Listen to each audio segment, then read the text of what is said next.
आपका स्वागत करता हूं। आज एक चर्चा भारतीय रुपए के गिरते साख और भारतीय रुपए के लगातार कमजोर होने पर। जैसा कि आप सभी को ज्ञात है कि भारतीय रुपया लगातार कमजोर होता जा रहा है, 100 के करीब पहुंच गया, यानी $1 की कीमत भारतीय रुपए में 100 रुपए के आसपास है।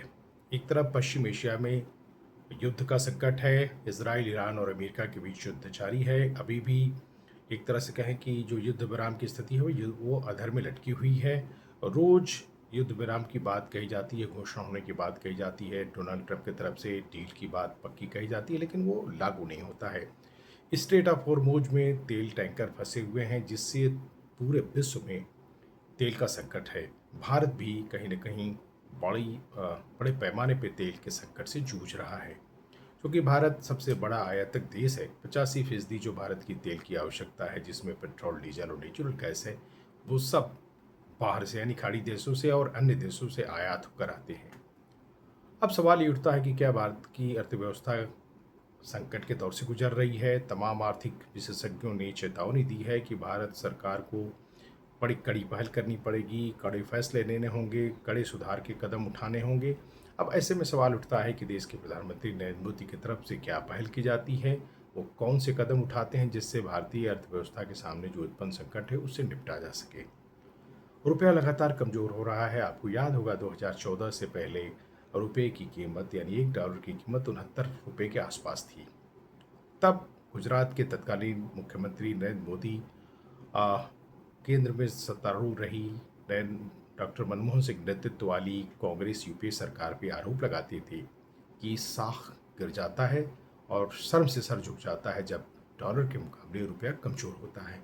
हालांकि वो लगातार 11 सालों से शासन में है और रुपया लगातार कमज़ोर होता जा रहा है। अब इससे देश की साख गिरी, सर शर्म से झुका कि नहीं झुका, ये चर्चा का विषय है। अब चलते हैं 60 साल पहले। 1966 को पूर्व प्रधानमंत्री स्वर्गीय इंदिरा गांधी ने भारतीय रुपये का अवमूल्यन किया था। उसका कारण ये था कि 1962 और 1965 में, यानी 1962 में चीन ने भारत पर आक्रमण किया था, उसके बाद पाकिस्तान से युद्ध हुआ था। इन दोनों युद्धों के कारण भारत की अर्थव्यवस्था चरमरा सी गई थी। एक तरह से कहें कि भारतीय मुद्रा यानी भारत में मुद्रा का संकट उत्पन्न हो गया था। विदेशी मुद्रा भंडार जीरो यानी शून्य के बराबर था। ऐसे में भारत के सामने बड़ी आर्थिक संकट उत्पन्न हो गई थी। कहा जाता है कि 6 जून 1966 को तत्कालीन प्रधानमंत्री श्रीमती इंदिरा गांधी ने रुपये का अवमूल्यन किया था और रुपये के अवमूल्यन करने से $1 की जो कीमत ₹4.75 थी वो ₹7.50 पे पहुंच गई थी। तो अब ऐसे में सवाल ये उठता है कि 36.5% वो डॉलर मजबूत हुआ था, कहीं न कहीं रुपया कमज़ोर हुआ था और डॉलर 54 कुछ प्रतिशत मजबूत हुआ था।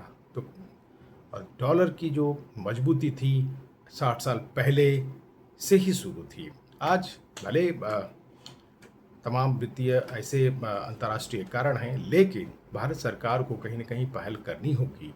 सोचना होगा कि क्या भारतीय रुपये का लगातार कमज़ोर होना देश की अर्थव्यवस्था के लिए क्या सही संकेत है, इस पे सोचना होगा। दूसरे की क्या भारत सरकार केंद्र की नरेंद्र मोदी की सरकार जो घरेलू उत्पाद हैं उनको बढ़ाने के लिए, सूक्ष्म लघु उद्योगों को बढ़ावा देने के लिए क्या कर सकती है, क्या क्या कदम उठाए जा सकते हैं, उस पर भी सोचना होगा। लेकिन 60 साल पहले भारतीय रुपये का अवमूल्यन खासा चौंकाने वाला है और कहीं न कहीं ये साबित होता है कि भारत की अर्थव्यवस्था शुरू से ही यानी स्वतंत्रता के कुछ 10 सालों बाद ही भारतीय रुपये का अवमूल्यन हुआ था। भारतीय रुपया करीब 36.5% कमज़ोर हो गया था। तो ऐसे में आज कांग्रेस की तरफ से ये सवाल उठाए जा रहे हैं कि भारतीय रुपया कमज़ोर हो रहा है। भारत में राहुल गांधी ने जैसा कहा कि सुनामी आने वाली है, तूफान आने वाला है। जाहिर सी बात है कि जब विश्व में संकट होगा तो भारत भी उससे अछूता नहीं रहेगा और अछूता है भी नहीं।